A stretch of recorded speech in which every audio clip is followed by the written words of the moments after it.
Good morning. Welcome to JP's Morning Brief. This is James Pierce. This is for May 8th, 2026. All right. Yeah, a little bit of a delay. Sorry about that. I was trying to get some technical difficulties done here. Uh, I know I'm live this morning, I think. We'll figure it out. Got a lot to go over this morning, and then I got a breakfast to go to at 9. And then prep for the podcast at 12 for the JPA report. It's going, and it looks like it's about to rain. So now my dogs are frazzled. All right. So welcome to JP's Morning Brief. Here we go. If you are not a follower, let's put it like this. I'm sitting at 149. By today, let's be at 150. That would be awesome. That would make my weekend.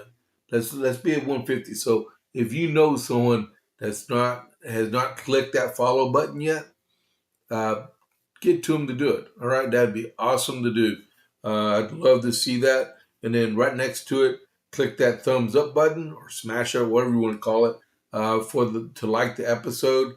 And let's get in there and do some chat. Okay, and chat gets me going. It keeps me occupied.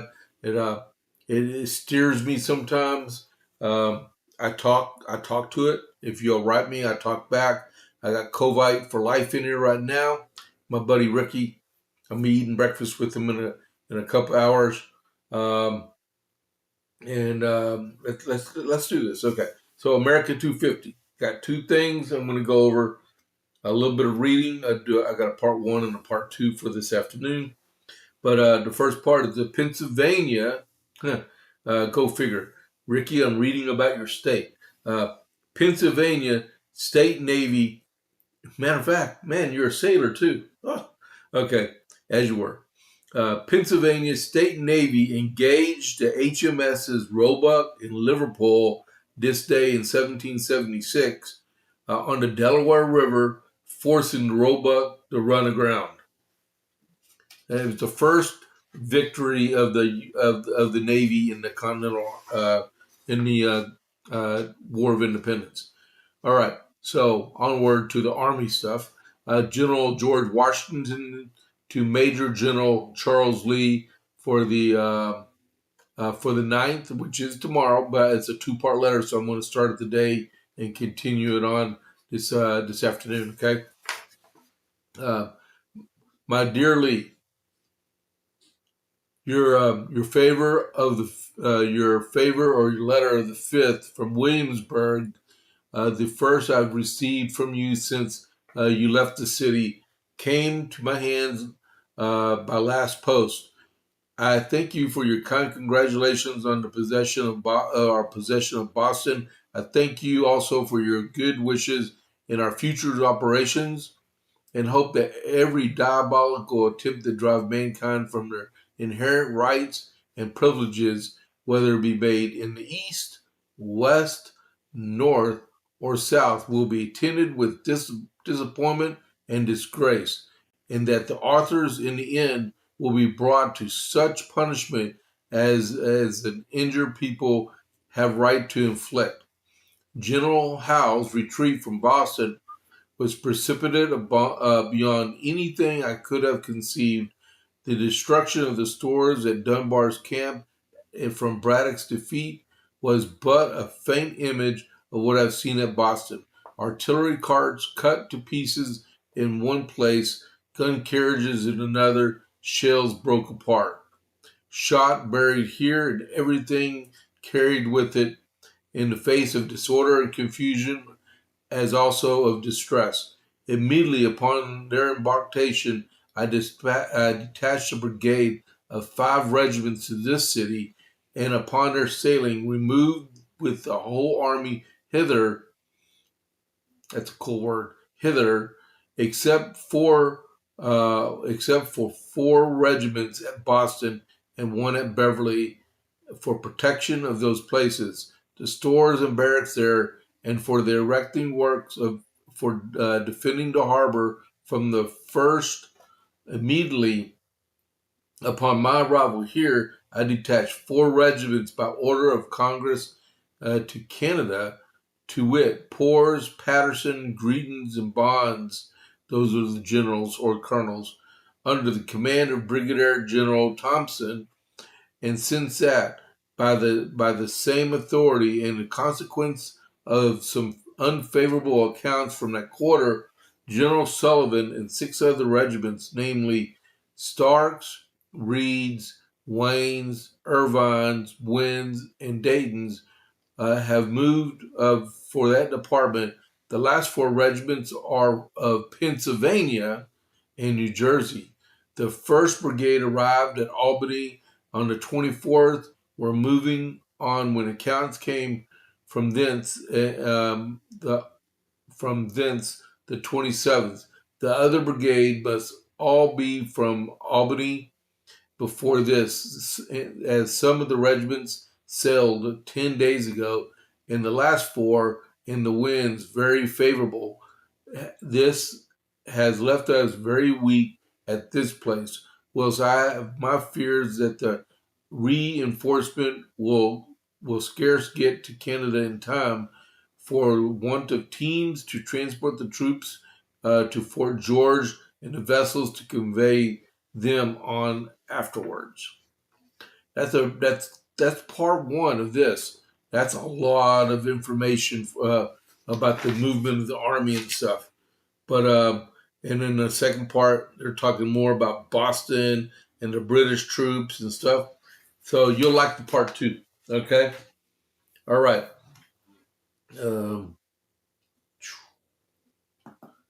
I moved some of my numbers on here, so I got to get used to it. All right. So the armament shop. Whether you're looking for your first firearm, upgrading your setup, or need expert service, Jason at the Armament Shop is Copperas Cove's premier source for all things shooting. Browse our wide selection of pistols, rifles, and shotguns backed by top-tier gunsmithing for repairs, along with reloading supplies and professional cleaning to keep your firearm in peak condition. Need a transfer? We make FFL's transfers fast, easy, and affordable. Need your CHL? Jason can handle those classes. He has over 3 decades of experience. Visit the Armament Shop today at 115A West Avenue D in Copperas Cove, or call or text at 254-560-2023, or visit them at www.armamentshop.com. That's www.armamentshop.com. The Armament Shop. Your safety, our priority. Alrighty. So that was pretty cool, wasn't it? Makes me want to go out and visit Jason at the Armament Shop. All right. So next, what do we got going on? Oh, I did not know that. All right. Thanks for letting me know that, Ricky. I appreciate it. Okay. Man, Ricky was telling me that the video on here keeps flipping. But yeah, if y'all see technical difficulties in my broadcast, just let me know, please. Okay. All right. Iran update. We have Operation Epic Fury, which is technically terminated, and we have Project Freedom, which is about to go back underway due to airspace restrictions being lifted from Kuwait and Saudi Arabia, and the ongoing negotiations with Iran. All right. The U.S. yesterday, late yesterday afternoon, our time, struck 3 ports in Iran after 3 destroyers were attacked. There was absolutely no damage to the U.S. destroyers, but the 3 ports sustained major damage from U.S. aircraft. But like the president said, it was a love tap, um, providing what we could really do. The three destroyers that were attacked were the USS Truxtun, the USS Mason, and the USS, uh, I think it's Rafael Paletta. Um, let's see. Next is the Secretary of State approved the $25.8 billion weapons sales for emergency relief to the Middle East, to the UAE and stuff. Iran is still considering the U.S. proposal. I told my wife last night about that. It's a one-page proposal. It does not take a week to go over this thing. You look at it, you say yay, nay, or I'm out.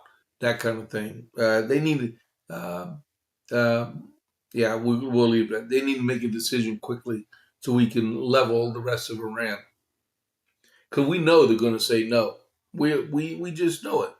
Like I keep saying, give us the 8-digit grid and we can take the spiritual leader out. Game over. The UAE is attacked again. They were attacked yesterday and last night, our time, they were attacked again from Iran. That's why I'm saying let's just get this over with. Israeli Defense Forces uncover Hezbollah tunnels and weapons, and then Israel intercepted drones and unidentified projectiles that were launched toward Israel also. And then reports out of Iran was Khomeini, the new spiritual leader, is said to be in full control of decisions being made in Iran. That's why I say we need to go ahead and take them out. This morning, Brent crude oil was trading at $99.98 a barrel. West Texas Intermediate is trading at $94.42 a barrel. That's why gas should not be $4.20 a gallon here in Central Texas. The Dow Jones closed at 49,596.97, so it was down yesterday 313.62 points. All right. So with the rest of the brief, since we have a lot going on, my brief will be a little bit shorter than usual. I'm not talking about the timeline. I'm talking about explaining them, and then I will go over them in detail more during the JP8 report. The first one, Tennessee. Tennessee fully passed the new congressional map. It went from an 8-1 to a 9-0. I believe that's how it went. Yeah, 8-1 to a 9-0. Texas lawmakers passed a new congressional map Thursday. It sets up a potential flip of the state's final Democrat seat. That was the Kentucky Fried Chicken eating Stephen Cohen. Okay, if you know, you know. Okay, I'll let you know. He was on the House floor several years ago with a bucket of KFC, eating it in the middle of session. All right, because it was his way of protesting. The push to redraw Tennessee's congressional lines could ease the state's final Democrat foothold in Washington, cementing a 9-0 Republican delegation and raising concerns about the future of black voter representation in Memphis. It's not the fact about black voter representation. It's American representation. I explained this yesterday about Wesley Hunt. Wesley Hunt said, look, he said, to paraphrase, he was elected in the 38th Congressional District in Texas. It is an absolute white majority congressional district in Texas. He's a black man. He got elected. He got elected because he's a conservative Republican. If in that congressional district they can elect a black Democrat in that congressional district, he got to get out there and campaign to get elected. It can't be just given to him. You earn what you have in our country. The Constitution does not guarantee people to just be given stuff. We go out and earn it. The right to life, liberty, and the pursuit of happiness. The pursuit is not given to you, you pursue it, right? Man, and people just don't get it. It was along with what was going on with the maps passing yesterday. There was a massive protest inside the state assembly, the state legislature there also, including the one Memphis state representative that got kicked out of the state house and then got reelected, and he made it so racial, it was unbelievable. He got in the face of a Tennessee state trooper and called the state trooper boy. And it was all caught on film. They wouldn't let it broadcast on Fox because the TV station wouldn't give rights up for it. Man, this is absolute nonsense. The Democrats are trying to play it up, but we got to follow the law. And the Supreme Court says no minority, majority congressional districts in the country. And what goes good for the Republican states goes good for the Democrat states. So if the Democrats have racially partitioned congressional seats, like we're going to make sure you have a black congressional seat, like in Chicago, all right, Los Angeles. It just keeps the list keeps going on. They have to be ungerrymandered and fair among populace, right? All right. I told you I wasn't going to go on a tangent about it. It's already 6:48. All right. So Abigail Spanberger, her friend, State Senator Luis Lucas, is under investigation, and her little marijuana dispensing business got raided, and she's being accused of corruption. We're going to find out more about it. I was looking in the Virginia Mercury this morning. I did not see anything new on it itself. So basically, the FBI went in there, busted it all up, took their, not busted it up, went in there and executed search warrants and took away evidence, right? And she's not talking anything about what's going on. The raid comes after years of scrutiny about Lucas's political conduct, her business dealings, and public behavior. So what I heard a little bit more about this. So even though you have, she has these marijuana dispensaries, right? So according to federal law, it's still against the law to be able to operate these things. So it has to be like a cash basis. You can't go in there, use your check card and buy 2 ounces or 1 ounce or whatever. I don't know how they sell stuff. I've never done it before. But evidently she was involved in a money laundering scheme to operate the business and stuff, and the FBI caught wind of it. Matter of fact, like I said yesterday about this, is that the investigation was started under the Biden administration. So it was not even started during the Trump administration. Okay. They started it, but they wouldn't further prosecute. Yeah, Ricky, I see that price gouging. That's probably true. I think the federal government really needs to take a look at the way some of these oil companies or gas companies are actually charging for gas. All right. We'll go back to this one later on. So this is a big one I want to go over with. This afternoon. Man, I lost my track. My screen froze up over here. I'm going to go ahead and refresh this.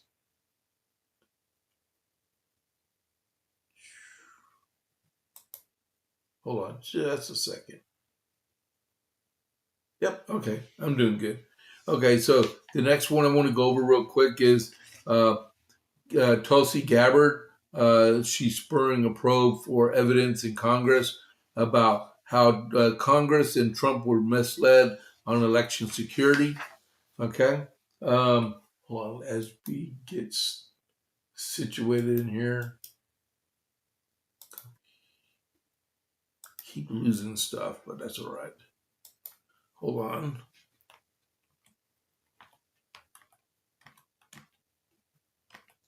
All right. So, DNI Tulsi Gabbard has spurred investigation to evidence that spy agencies tried to conceal U.S. election vulnerabilities, including a whistleblower claimed that a CIA officer was asked to alter evidence of China meddling, and that President Trump and Congress were intentionally kept in the dark about concerns involving China and Venezuela, according to unclassified memos reviewed by Just the News. The memos indicate Tulsi Gabbard's team first learned about the evidence, much much of it yet classified, last year as part of a review conducted by our now disbanded Directors Initiative Group called DIG, right? Um, the recently referred to it as the new Intelligence Community Inspector General Christopher Fox, a move that would eventually lead to a public gaining access to declassified versions of the same evidence. Uh, the wide-ranging approach taken by the FBI in response to now debunked claims of the Trump Russia collusion, we all know that was a lie, right? In 2016, stands in stark contrast on how the USIC intelligence community sought to bury evidence of Chinese government efforts to undermine Trump's candidacy back in 2020. The National Intelligence Council concluded in 2020 that China had hacked or gained access to several state voter registration databases, but that the information was hidden from the American public, state election officials, and Congress. The new memos reviewed by Just the News cite evidence that China may have gained access to between 12 and 18 states' voter registration databases in 2020 alone. The infiltration was far larger than previously acknowledged. Why wasn't the president informed that this was going on unless there was some type of conspiracy that they were trying to help the Democrats achieve the presidency, in which it happened in the first place, right? That is crazy, man. Come back for more for that one too. Uh, DeSantis.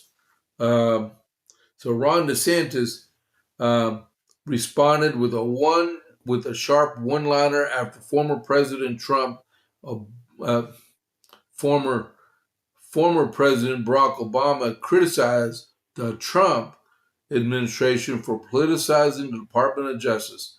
The White House shouldn't be able to direct the Attorney General to go around prosecuting whomever the president wants to prosecute, Obama said during an interview with CBS.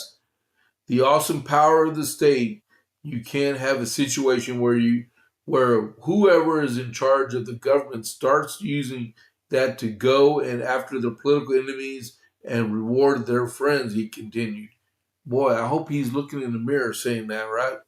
In response, Ron DeSantis wrote on X, the Russia collusion hoax would be like a word. Yeah, because he started it, man. During an interview with CBS, Stephen Colbert, Obama said that the president, there were a couple norms that I followed, even though they weren't law. I mean, so you made your own laws to follow law, even though it wasn't a law. That's a word salad that even Kamala Harris couldn't even replicate. Uh, yeah, that's crazy. Barack Obama needs to go in his R2D2 type looking presidential building and just stay there, right? Um, and then what time we got here? It's already 6:56.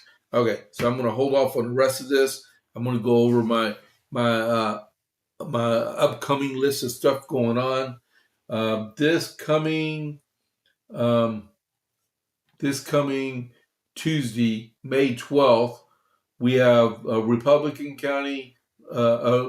County Republican Party runoff meet and greet in conjunction with the Coppers Cove Conservative Club, which, man, my buttons are all messed up, which looks like this, right? That's the group I founded.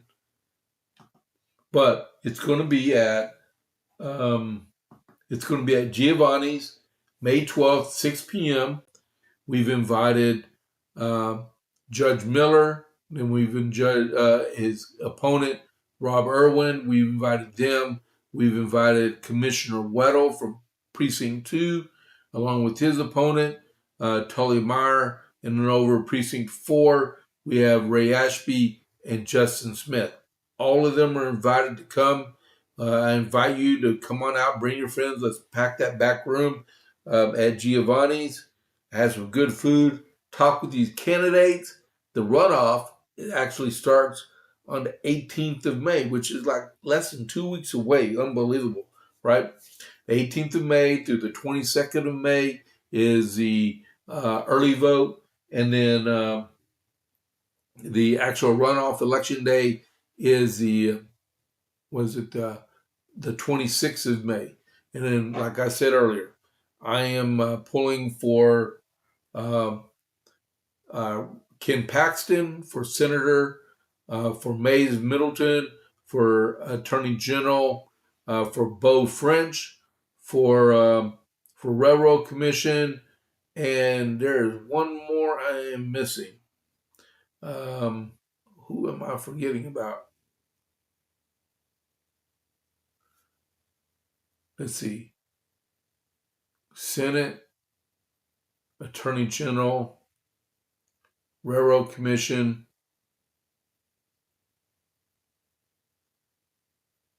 Wow, I'm missing one.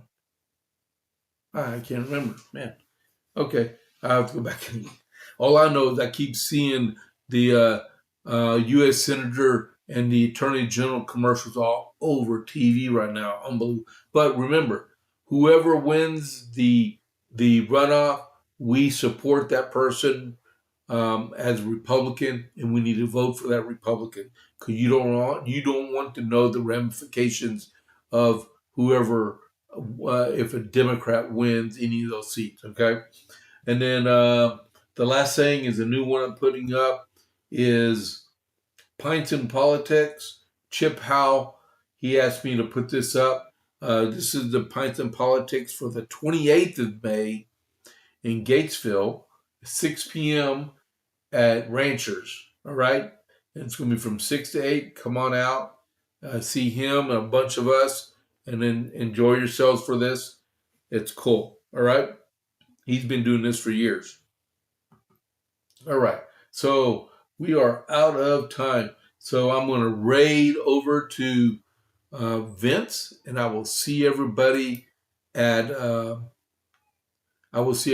noon Central with the JPA report. I gotta go get ready for breakfast. I'll see Ricky in about an hour and a half or so. I hope everyone has a good morning. Go get some good chow. All right, I'm out.